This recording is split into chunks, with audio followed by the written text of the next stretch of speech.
Welcome to Navigating Your Retirement. I'm your co-host, Tony Shore, and I am here with the man himself, Travis Chance. Travis, how are you doing today? What's going on?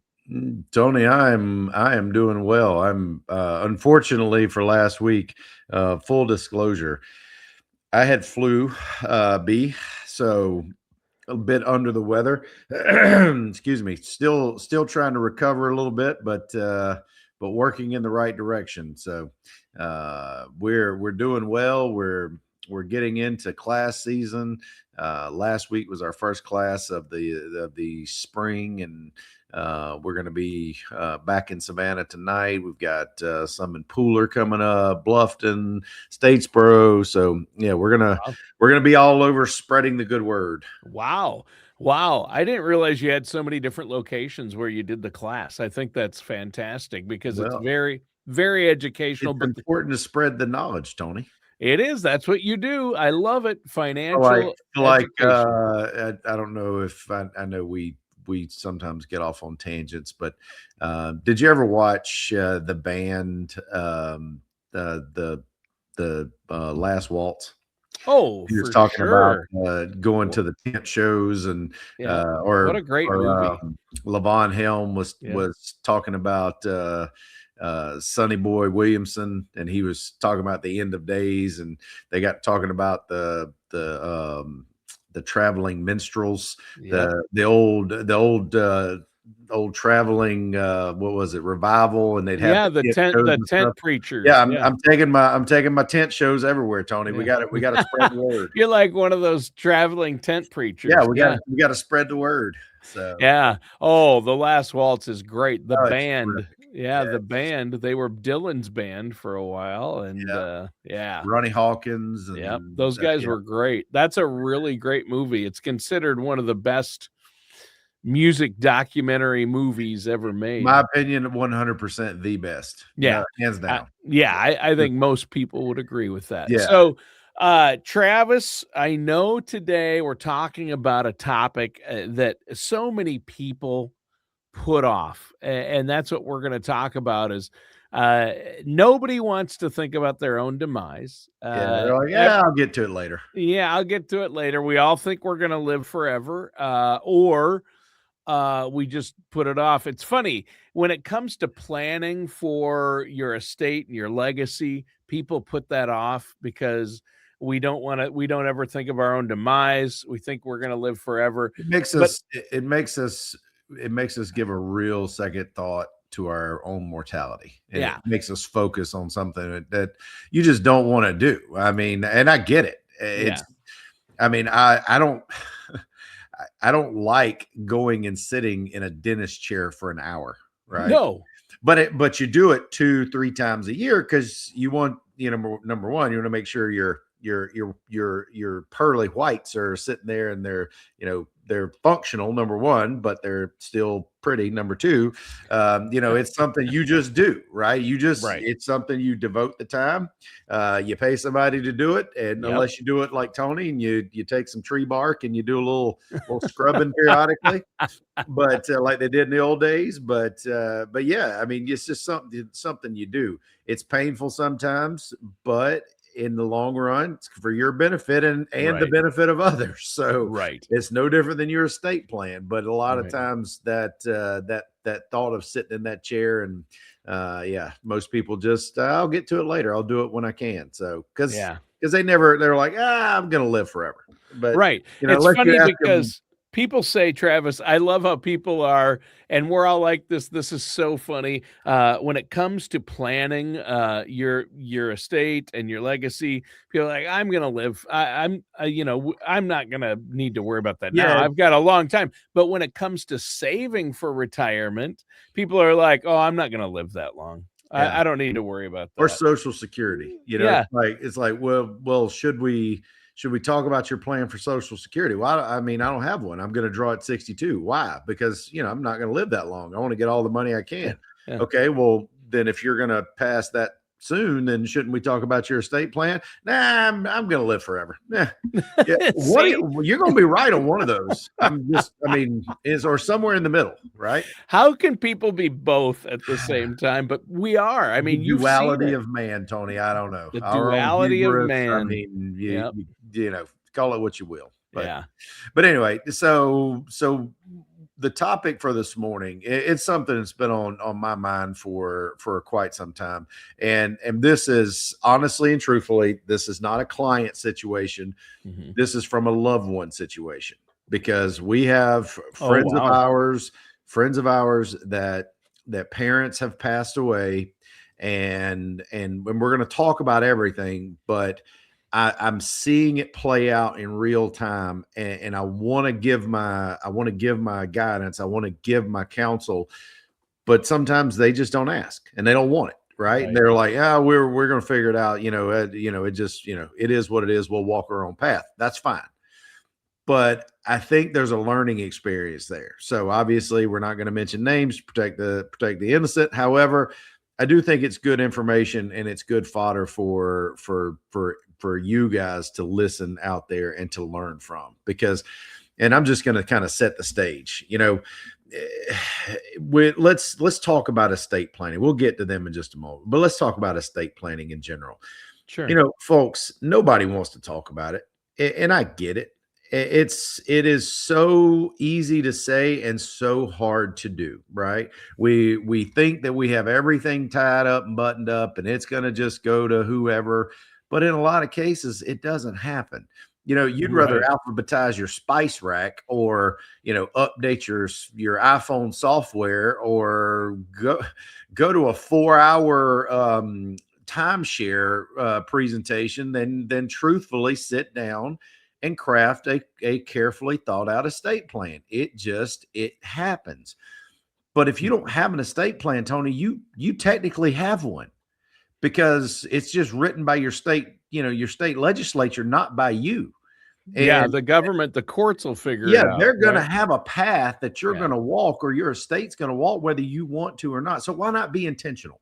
Why not say, hey, you know what? This is something that's important. I've spent my life accumulating these assets and these things that I wanted to benefit my family and move on to the next generation. And you need to know that your kids know, and maybe even and really make sure your spouse knows how you want those to pass to the next generation. Because the things that we're going to talk about today, for instance, is the dangers of failing to plan properly, right? Who can get or legally inherit your assets? What are the entities? Some of the turmoil and the chaos that can be caused by unclear instructions. Because if you're not intentional about, if you leave any ambiguity, you are literally flipping a coin whether Christmas and Thanksgiving are going to happen post that will or that trust being read or disclosed, because you don't know the reaction your kids are going to have once you're gone. I promise you think you do, but you do not. And a lot of times money is the culprit behind a lot of this stuff, and especially just or financial value in general. And it always comes down to the money and the finances, doesn't it? Especially with this. And then the situation that we're really going to also talk about, which is kind of what led to this podcast, is why planning is so critical for blended families.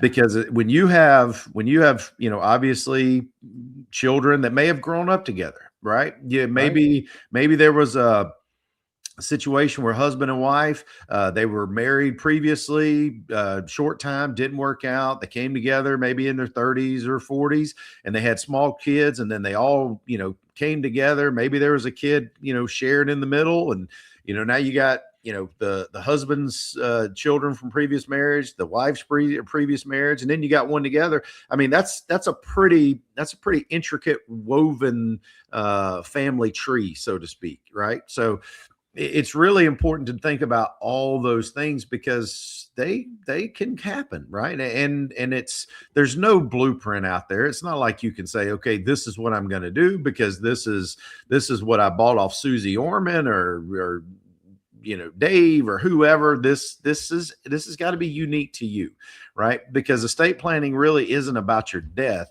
It's about providing clarity, protection, and to, I think, to give the last love letter you're going to give to your kids and your grandkids.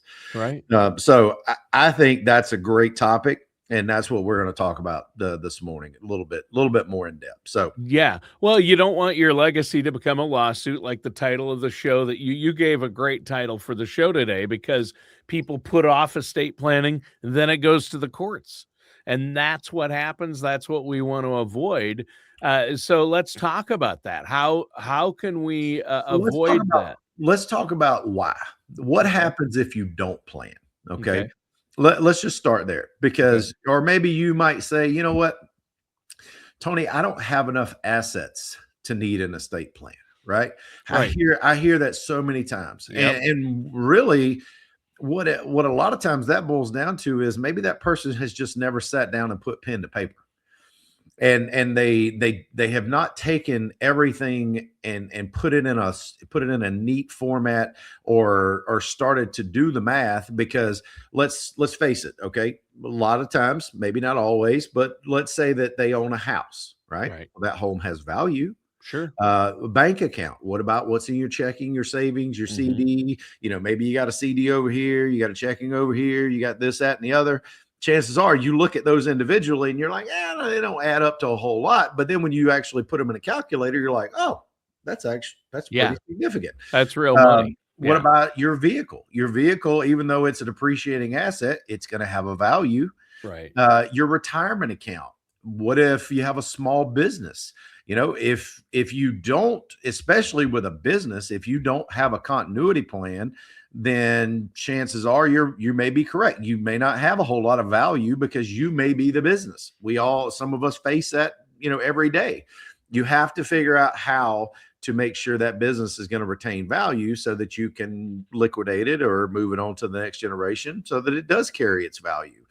And then what if you think about like your sentimental items, your furniture, Tony, we're in the South. Maybe it's your dad's gun collection or your coin collection or Right. your gold or your silver, or whatever the case may be. Rare record albums.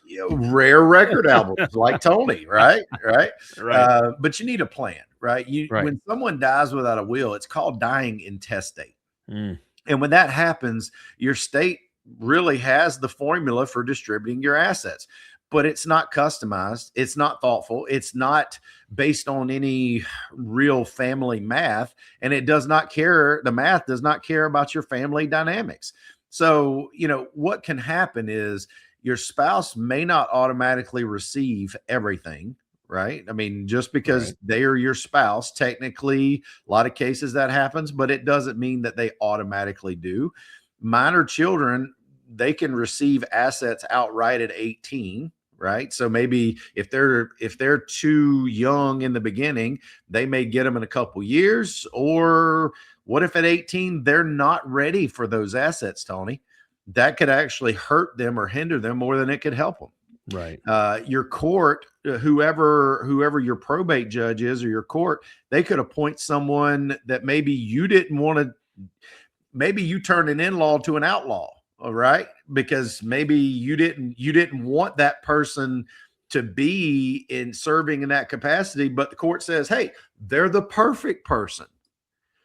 That danger poses itself because you did not plan. Okay. Your estate, and I'm dealing with a case right now. We are continuing to help an estate walk itself through probate. This lady, she and her husband have been clients, or were clients, for years. He passed away. She died a little over a year later in 2024. Tony, it's 2026, and their assets in Georgia, which I can't believe, are still not passed through the probate process. The probate court in the county that she lived in has made it so difficult. I mean, making the attorneys go back and do things over again. It's almost, I wonder if sometimes if it's legal. But I mean, there again, they're the judge, I'm not. But some of the things that were executed, they've made them redo them. They've made them go back and get affidavits. the probate process is just so slow. And to top it all off, it's public. All your dirty laundry is aired in public. Anybody can go and see what's going on if it's done out in the open. So your financial life really becomes open record. And Right. is that something that you want to trust the government to say they understand your family better than you do? Right. If that's your default, hey, Godspeed. Maybe that's a bold strategy, right? Remember what was it? Dodgeball. That's a bold strategy, Cotton. Let's see how that works out. I don't know. Maybe that's the right thing to do. I don't think so. Maybe Tony, I don't know if you think so, but I think there's a better way. So Yeah. I think the one thing that we need to do, if we're really being honest with ourselves, is think about first and foremost. So get into some meat. Who can inherit your assets? Who can actually get your assets? Well, there's a couple different entities, right?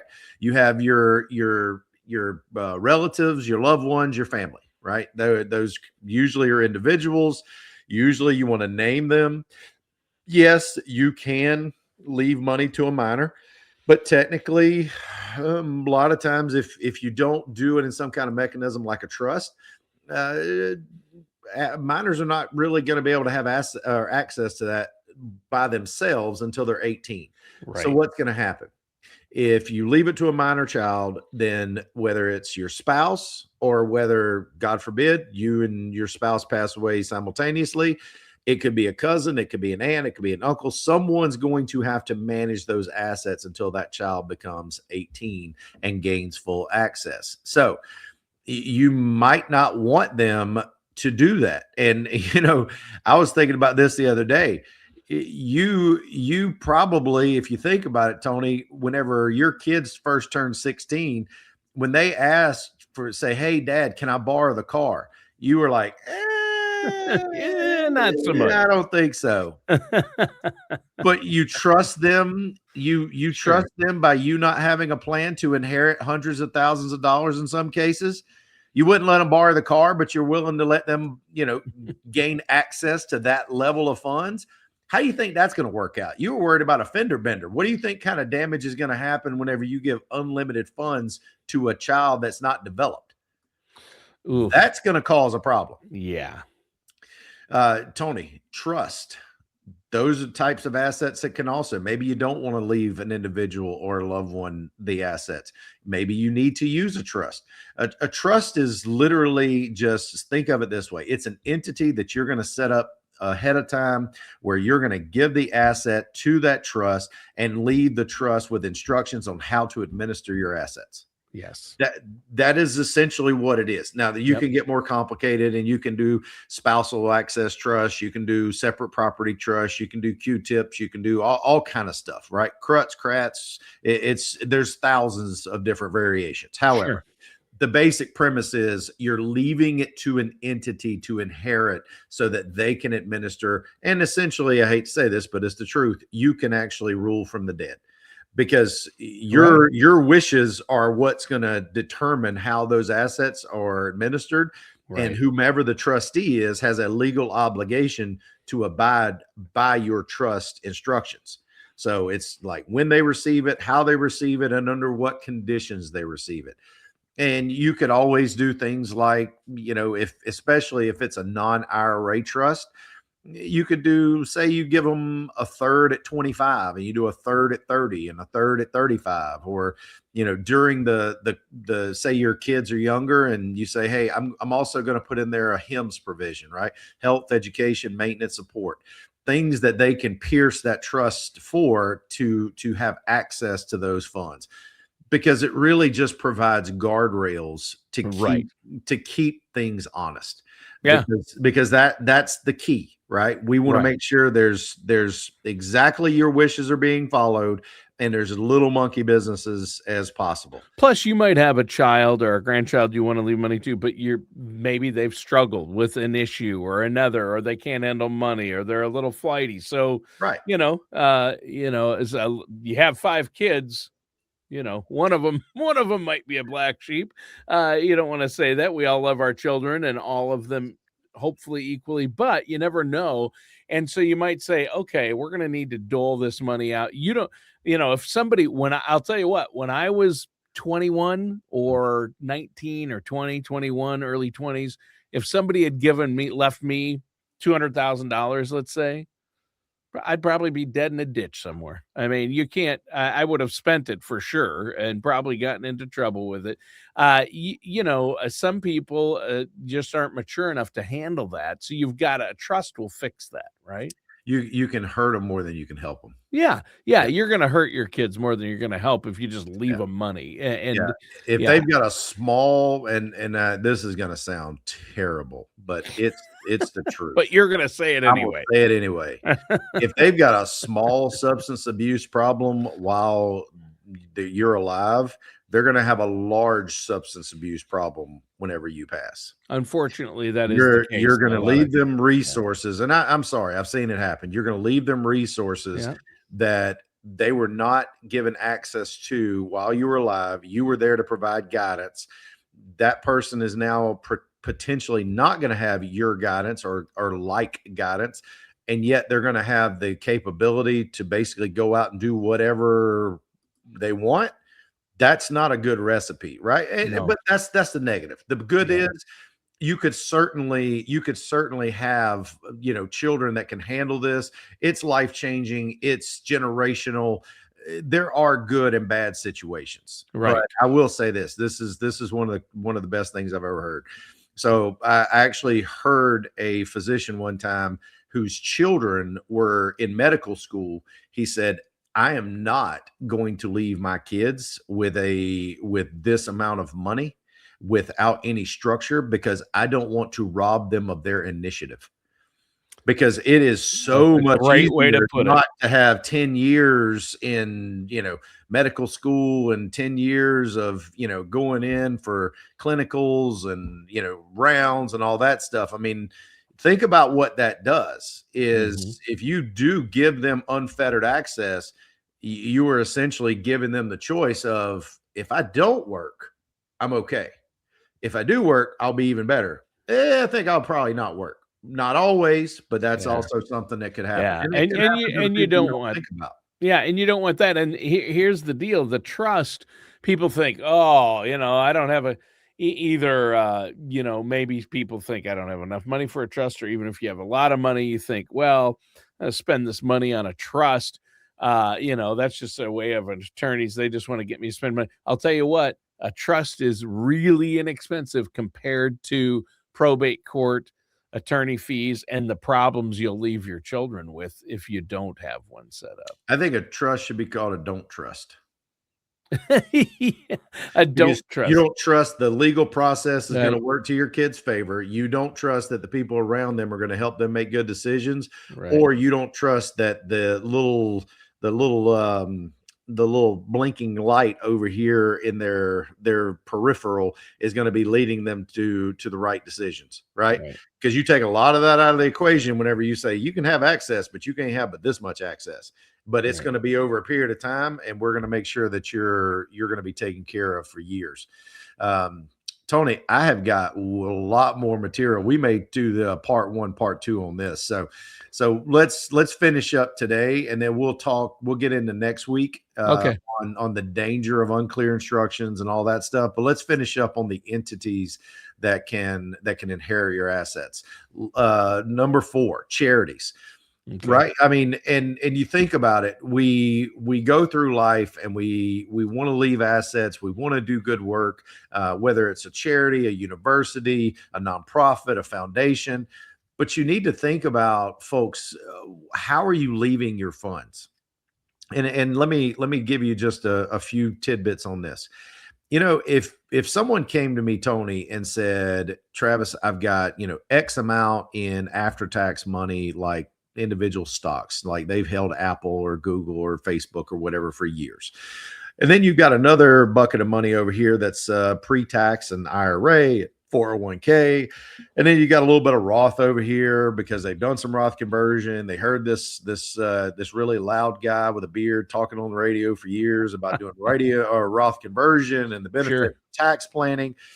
So if you're thinking about, okay, I want to give a portion to charity, you need to think about what you're doing for your assets, because Right. if you're going to give money to your kids out of that scenario, and obviously there's many more different variations, but if you're going to give them money to your kids, you probably want to give them the first and the third bucket.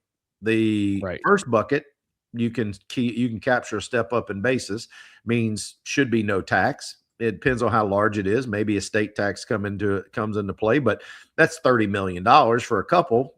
Probably not an issue for most people. And then you leave them the Roth, which is also what? Tax free.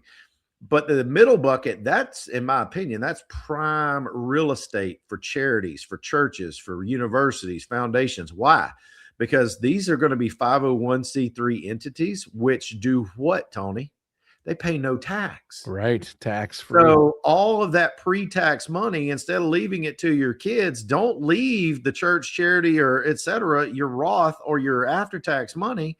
Keep that. Leave it to your kids, give it to them tax exempt. And then, oh, by the way, the $1 million IRA or 401k pre-tax you have, that's great fodder for giving it to a university, because guess who is not going to win in that scenario? Uncle Sam. Yeah. Right. You get to take all that money you would have been paying tax on and say, here it is. You can have this. So folks, we have many different options. You have many different conversations that need to be had.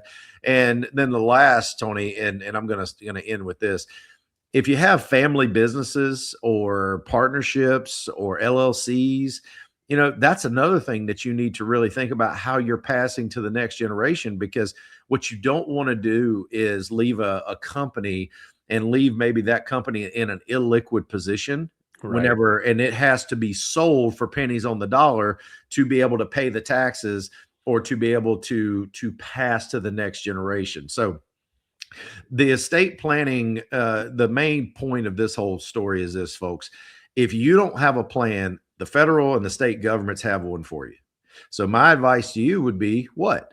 Plan. If we fail to plan, or that is basically planning to fail. We don't want to do that. So that's why I think this is great topic. So we're going to do another 2-parter, Tony. We'll talk about the rest of it next week. But that is, in my opinion, one of the most under-planned for items in retirement that really needs to come to the forefront, especially in the environment and the world we live in today. There you go. Well, great show, and really just the tip of the iceberg on this topic. We'll talk some more about it next week, but a lot to chew on there, Travis. Thanks for all the great information. If our listeners have more questions or want to get a plan in place, how can they get a hold of you? Absolutely, Tony. They can give us a call at 877-269-0839, 877-269-0839, or they can visit us on the web, chancefinancialgroup.com. Go to our contact section, fill it out. We'll be happy to follow up with you as well.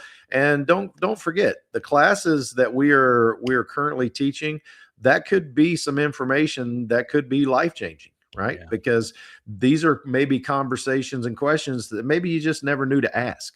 Yeah. And sometimes what we don't know, that's our biggest hurdle. Yes, exactly. Well, thank you for that, Travis. Listeners and viewers, thanks for tuning in. That does it for today's episode of Navigating Your Retirement with our host, Travis Chance.